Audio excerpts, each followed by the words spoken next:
आज बनेबा मुसमुसिया बैगन भजा से पुणी सिंपल भात डाली सहित ये मु 3टी बैगन नहीं गली ताकू एबे गोल गोल करी काटी पानी रे धोई नहीं गली एबे एमती गोल करी काटी धोई नहीं एबे बैगन को पानी रू छाणी की रखीदबा। एबे मु गोटे प्लेट को नहीं गली प्लेट रे आमे बैगन पाई मसला बनैबा से मु हल्दी पाउडर नहीं लंका पाउडर नहीं स्वाद अनुसार किछि लूण नहीं जाइछि। एबे मु सेतिरे बेसन रो गुंड कॉर्नफ्लोर पाउडर देबी। मु एथिरे भी किछि भजा जीरा लंका गुंड देइछि। एबे एथिरे मु अल्प टिके आधा चामच ऑयल दे नेबी। एबे सब को मु मिक्स करी नेबी अल्प टिके पानी देकी। ए मसलाटी बैगन भजारे बहुत भल लगी थाए मुसमुसिया कुटकुड़िया मध्य लगी थाए। एबे मु मसलाटी को भल से गोले नेबी। एबे रखिथिबा बैगन को पानी रो आमे रखिथिले छाणी की एबे यहाकू बैगन को आनी मसला सहित मिसेबा मसला को आमे बुड़ेबा।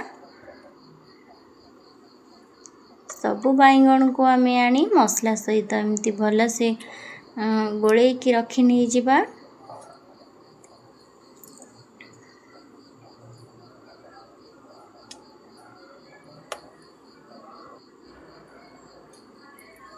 एबे मु सब मसला को बैगन सहित मिसेकी रखीदेली। एबे मु पैन रे किछि ऑयल दे देबी। पैन टी को प्रथमे गरम हवा पई छाड़ी देइथिली। एबे पैन टी गरम हे गला। एबे मु अल्प ऑयल को नै ब्रश करी देली।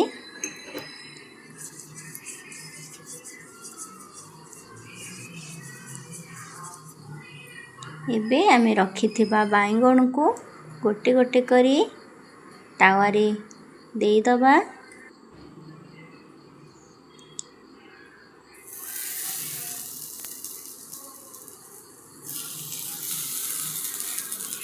बैगन को आमे तावारे दे सारिला परे गैस को मीडियम आंच रे रखी नबा। मीडियम आंच रे रखी दिले बैगन टा हमर भितरे सिझी सिझी आसी थाए। बैगन जोरे आंच देले बैगन टी ऊपर पोड़ी जीवो आउ सिझिबो नाही। एठी देखंतु हमर बैगन को गोटे गोटे साइड मु ओलटै दउची बहुत सुंदर कलर मध्ये एठी हे आसुची।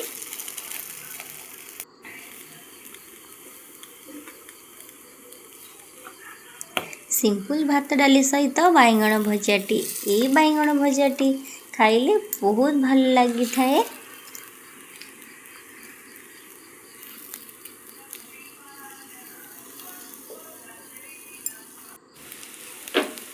मु अल्प तेल एठी व्यवहार करिथिली। एबे एठी आउ अल्प टिके तेल मु ब्रश करी नै गली बैगन ऊपरे।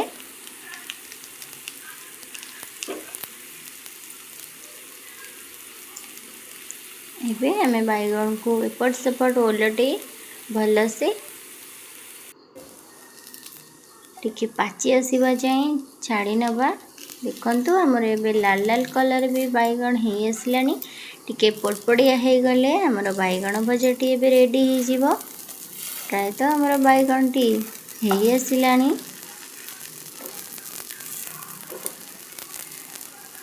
आपण मानको जदि मो वीडियोटी पसंद आसी थाए निश्चिंत जणैबे। मु पुणी आसबि आउ गोटे वीडियो रे आउ गोटे रेसिपी सहित आपण मानक सह देखाबी।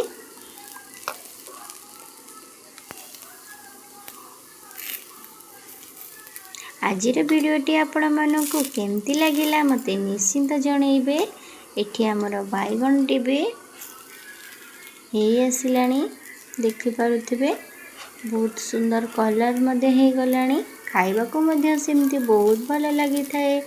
एमिति बैगन भजा आपण निश्चिंत बनैबे।